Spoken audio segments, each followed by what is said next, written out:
attraction, gano'n. Yan, kilig-kilig. Pero kung yung tipong makakasira naman na sa ano. Kaya sabi ni Mami sa akin, okay lang may inspiration ka, huwag lang siya maging distraction. Yeah, ang galing naman.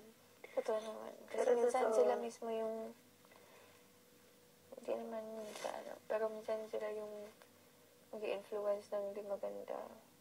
Depende nga sa kung right yung person for you. Depende. Kasi may right person na ginagawa kayang masama. Tapos minsan, di ba, may mga tao na sila yung magiging rason para maging blooming ka, gaganda ka tingnan. Tapos, tingin nga. Ay naman!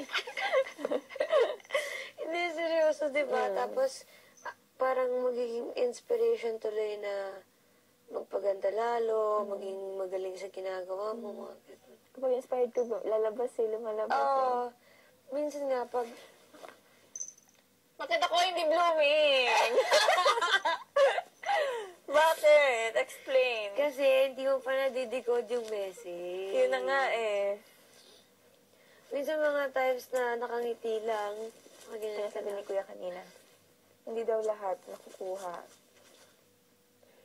sa madaling paraan. Minsan dapat paghirapan. Tapos hindi lahat naaayos. Ano yun, sabi Kuya? Paano? Ano yun? Yung dapat ayusin ay maayos din. Basta, ganyan. Time lang, patience lang, ganyan. Hindi lahat na makukuha. Kaya daw ni Marie, pinaghirapan niya, tignan mo kung anong nakuha. Tama. Ang galing mo, Kuya. Tama.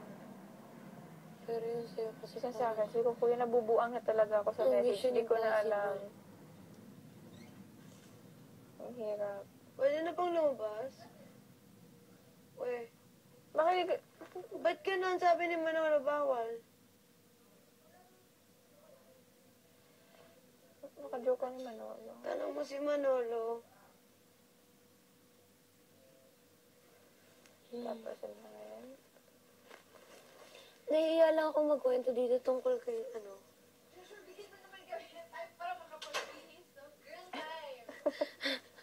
Nahihiya lang ako dito magkwento tungkol kay Jeron. Kasi parang feeling ko, invasion of privacy para sa kanya. Parang ganun. Ikaw mismo yung sabi. Oo, Ganun kasi, ako dati. hindi kasi syempre, siya nandun sa labas. Ako sa loob. Parang kahit nagkukwento ko, hindi lang naman tayo yung nakakalam kasi buong lahat. Ako nga, ganyan yung sabi ko kay Kuya. Kuya, ako nagkwento lang naman ako nung simula pagpasok ko dito kasi siya pala mismo, okay naman sa kanya. Ganun. So, nag-start na din ako. Go. No.